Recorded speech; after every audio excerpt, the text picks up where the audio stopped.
जोहार इंगे देव कुमार सोरेन लाक्चर कथा YouTube channel रे सानाम को सागुन दाराम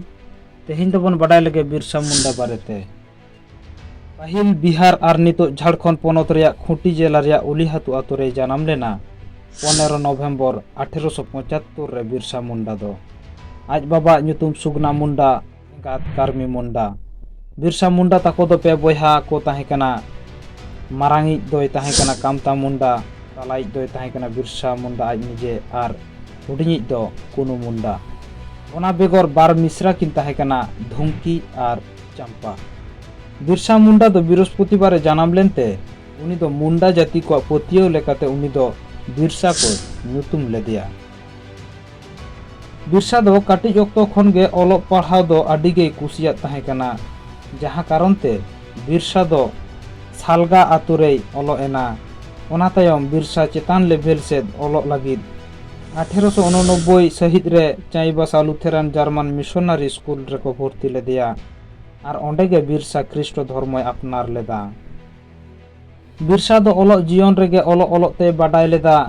आदिवासी चेतान नाहाचार जमी जायगा लूट और ईसाई धर्म ते आदिवासी मुंडा को माना बताओ चेत को ताहे रेया कथा बिरसा मुंडा दो इंग्रेज को सिबोल रेना कथा को बाडाय नाम केदा खान उनी दो ख्रिस्ट धर्म दोय बागियादा बिरसा मुंडा कथा आबुआ दिसम रे आबुआ राज नोआ कथा तालाते बिरसा दो मुंडा उराव हो खाड़िया एमान जाति रेन हड़ को मिदु लगित ए लई पासनावात कोआ आर 1878 साल रे आईन लेकाते 1893 खन 94 साल रेदो अडिगान हासा सरकारे हताव लेआ आर ओना हासा जायगा नाम रुवाड़ लगित बिरसा दो मुंडा को ओना आईन लेकाते नाम होचोकेत कोआ मुंडा को जमी जायगा ओंडे गे इंग्रेज महाजन को दो बिरसा अडी जोर को रागिया दिया बिरसा चालकाड़ आतु ते रुवाड़ेन खाने ओंडे गे बोंगा दाड़े नाम केदा आषाढ़ बोंगा मिद दिन बिरसा चेतान हुडुर बिजली ᱧᱩᱨᱟᱫे ताहें मेनखान बाय गज आकाना उन ओक्ते गे चांदो बोंगा बिरसा को मेता दिया जे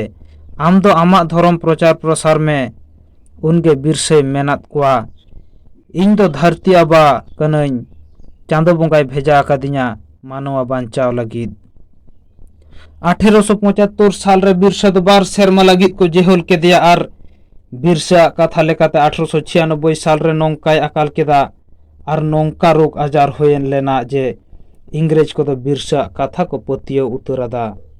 उन ऑक्तो गे बिरसे नाम आकाद बोंगा दाड़े आर सेणा आकाद रान मुर्गन दारायते रोकाकान मानमी को दो बेस रुवाड़ केत को खान उनी दो चांदो बोंगा लेका को मानाव केदिया आया उदु हरते को ताड़ाम केदा 1898 खन 1900 साल धाबी मिद लेताड़ केवड़ा बुरु बुचा बुरु सीम बुरु तिरिल कोठे बुरु करे गालोज गालमारावेना को जे इंग्रेज महाजन साला दो लड़ाई ते होया बना 1899 साल रे 22 दिसंबर बिरसा मिदुन रे मेन केदा इंग्रेज को परब रे इंग्रेज को दो परब रेगे को माताव को ओना ऑक्तो चक्रधरपुर रांची समेत आयमा जायगा रेगे आसार कापी टांगा तारवाड़े को आते तापाम लगित को ओडोकेना आर जमीदार महाजन को ओड़ा को आतारादा थाना अदालत को आक्रमण लेदा 1900 साल रे 9 जनवरी इंग्रेज फत साला बिरसा रेन फत दो बांगे को दाड़े लेना ओंडे गे गोया मुंडा साथे अडिगान मुंडा दोको गज हचो लेना मेनखान ओंडे खन बिरसा दो दौड़ लेद रेहो तायम ते इंग्रेज को 900 टाका रेना लोभते मुंडा जाति रेन हड़ दो बिरसा मुंडा को साब हचो के दिया आर बिरसा मुंडा को जेहोल के दिया बिरसा मुंडा को साब के देखान उनी दो रांची जेहोल ते को इदी के दिया आर इन साथे 981 जन को ग्रेप्तार केत कोआ बिरसा मुंडा दो ओना रांची जेहोल रेगे दाका सा 20 में सकाते को जम होचो ले दिया जहां कारण ते बिरसा मुंडा दो 9 जून 1900 साल सेता 9 टाड़ांग रे बोंगा ताला लेनाय नवा वीडियो जुदी पे कुसी कादा जास्ती कायते शेयर ताबन पे लाइक कमेंट सब्सक्राइब दो आलोपे हिड़िया और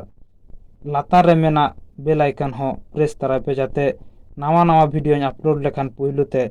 आपे ठेन चला मा तो खान जोहार गे।